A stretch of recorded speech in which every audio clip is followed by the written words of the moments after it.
Vous écoutez Culture Média sur Europe 1 jusqu'à 11h avec Thomas Hill, avec votre invité Jérémy Ferrari. Et à 9h50, c'est l'heure du journal des médias de Julien Pichenet. Avec les chiffres pour commencer, les audiences marquantes de la journée d'hier, Julien. Et TF1 et Koh-Lanta en légère hausse par rapport à la semaine dernière. 3 800 000 téléspectateurs, c'est 100 000 de plus que mardi dernier, mais c'est un programme qui est énormément consommé en replay. Gros succès aussi pour les Pénacs sur France 3.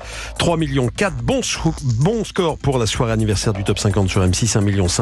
Et face à toute cette concurrence, le documentaire d'Edouard Bergeon sur France 2 a fait ce qu'il a pu, Femme de la Terre, avec 1 300 000 téléspectateurs. Et puis aussi, Thomas, pour la première fois, le divertissement de Camille Combal, Camille à Images, était diffusé le mardi soir. Normalement, c'est le jeudi. Ça a été avancé de 2 soirs. Les audiences sont restées sensiblement les mêmes. On était hier soir à 691 000 téléspectateurs, 13,5% du public. Europe 1, le journal des médias. Et on reste dans les chiffres avec Hugo Clément qui a réagi aux audiences décevantes de sa nouvelle émission du mercredi soir sur France 2. Audience que certains qualifient de catastrophique. Le magazine de société Nos Grandes Décisions plafonnait mercredi dernier à 350 000 téléspectateurs en deuxième partie de soirée sur France 2, ce qui fait 4% du public, moins de 1% de la cible phare, celle des ménagères de moins de 50 ans. Chez nos confrères de France Info, Hugo Clément a dit qu'il fallait l'accepter, que c'était le jeu. Quand vous lancez une émission hebdomadaire sur une case qui n'existe pas, vous ne pouvez pas tout de suite avoir des cartons d'audience, analyse-t-il. La production a lancé une étude pour savoir ce qui coince. Est-ce que c'est l'horaire? Est-ce que c'est le concept? Est-ce que c'est le présentateur lui-même? Un 4e numéro de Nos Grandes Décisions est prévu ce soir. Et pour la suite, il était prévu une deuxième salve de 4 émissions en avril. Mais tout dépendra des résultats de cette étude. Et puis LVMH, le géant du luxe, vient d'entrer en négociation exclusive avec le groupe Lagardère pour racheter le magazine Paris Match. Le groupe Lagardère qui appartient désormais à Vivendi, qui a fait savoir qu'il venait de recevoir une offre d'achat concernant Paris Match et que cette offre venait du groupe dirigé par le milliardaire Bernard Arnault. Il s'agit d'une négociation exclusive selon un communiqué. Bernard Arnault possède déjà le Parisien et les Échos. Ça fait plusieurs années qu'il convoite Paris Match. Il avait fait une première offre en 2021. Également à la une de ce journal des médias, une polémique a pris fin hier. Les députés ont retiré cet amendement qui entendait protéger les élus locaux. Début février, les députés avaient adopté un amendement prévoyant d'allonger de 3 mois à 1 an le délai de prescription pour injures ou diffamation envers les élus locaux ou les candidats à un mandat. Pour les syndicats et les journalistes, il s'agissait là d'une atteinte grave à cette fameuse loi de la presse de 1881. Ce texte aurait modifié, selon eux, l'une des lois les plus protectrices de la liberté d'expression et d'informer.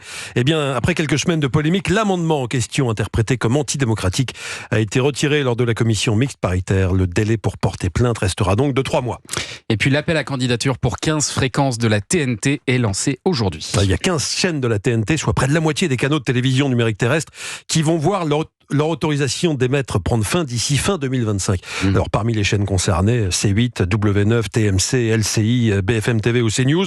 Alors certaines de ces chaînes devraient voir leur fréquence renouvelée sans problème. Pour d'autres, comme pour CNews, le chemin sera peut-être plus long. Le Conseil d'État, qui a été saisi par Reporters sans frontières, a demandé à l'Arcom de réexaminer le respect par la chaîne d'info de ses obligations en matière de pluralisme. Par ailleurs, une commission d'enquête qui va recevoir de nombreux acteurs du dossier a commencé jeudi par le patron du groupe Canal+, Maxime Saada, puis la direction de CNews et les présentateurs vedettes de la chaîne défileront également. Pascal Praud, Laurence Ferrari ou encore Sonia Mabrouk.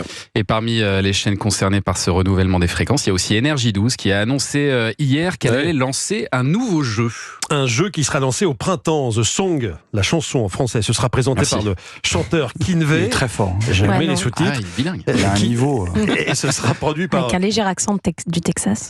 C'est vrai que je parle très mal anglais. Merci de le rappeler. Ce sera présenté par Kinvey. Vous vous souvenez de ce chanteur? Bien et ce sûr. sera produit par Toku. Kinvey. Kinvey?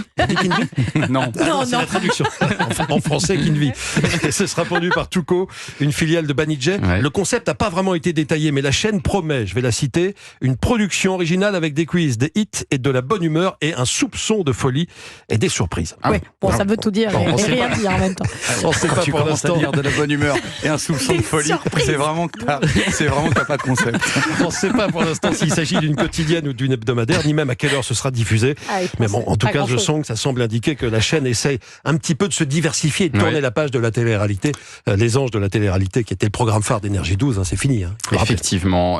Mariée au premier regard, une autre autre télé-réalité revient bientôt sur M6. Des célibataires qui se voient pour la première fois lors de leur cérémonie de mariage. Vous connaissez évidemment ce concept. Vous avez déjà vu ça ou pas, Jérémy Ferrari, marié je au travaille, premier moi. regard? Le principe, c'est deux personnes qui ne se connaissent pas, ils vont se retrouver devant Au moment le de maire. dire oui quoi, ou non. Non, Et j'ai grâce à des j'ai algorithmes. déjà vu, mais ces émissions me mettent vraiment très mal à l'aise. Ça peut déboucher sur un coup de foot parfois dans les meilleurs des cas, Oui, ou alors sur des rarement. moments très Ou un gênants. autre coup, hein. M6 proposera une saison 8 à partir du lundi 18 mars. La chaîne a déjà annoncé que cette saison, il y a un célibataire qui dira non. Je crois que ça n'est jamais arrivé Ah oui en cette saison. Toujours sur M6, le lendemain, le mardi 19 mars, la chaîne proposera un documentaire sur l'actrice Marion Gamme, héroïne de Scène de ménage, disparue il y a pile un an. Le documentaire suivra un nouveau prime de Scène de ménage. Et puis la petite sœur d'M6 W9 chamboule sa grille aujourd'hui pour faire de la place au foot. Ouais, en fin d'après-midi à 18h50, il y a la finale de la Ligue des Nations féminine entre l'Espagne et la France. Elle sera diffusée en direct et en intégralité. Les 2 épisodes quotidiens d'un dîner presque parfait seront avancés. Pareil pour les apprentis sorciers. Ce programme de télé-réalité sera avancé exceptionnellement à 18h.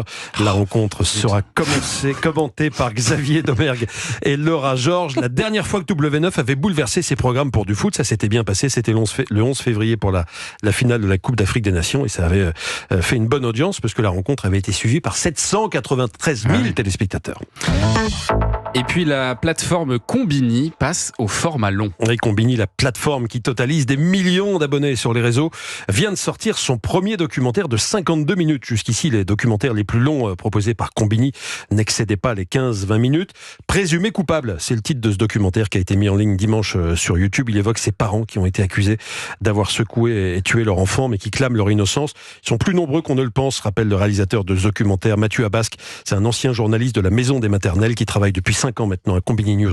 J'ai vu que ça concernait des dizaines de familles à peu près par an. C'est difficile d'avoir les chiffres en fait parce que l'institution judiciaire ne reconnaît pas vraiment ça comme des erreurs judiciaires, mais en tout cas il y a des acquittements, il y a des relax, il y a des affaires classées sans suite. Mais je trouvais ça intéressant en fait de porter à la connaissance du public cet état de fait et de donner toutes des informations sur un format de 52 minutes pour que chacun puisse avoir connaissance de cette situation. Un format de 52 minutes, je pense que on arrivera à peu près à en faire un par an. Vu qu'on continue de produire à côté des formats plus courts, on va tabler à peu près sur un format de cette durée-là par an. Les formats de Combini que vous voyez passer sur les réseaux en général, c'est quelques minutes seulement, mais là donc 52 minutes, ça change de format pour Combini. Merci beaucoup Julien pour ce journal des médias dont toutes les infos sont à retrouver dans notre newsletter média, inscription gratuite sur europe1.fr.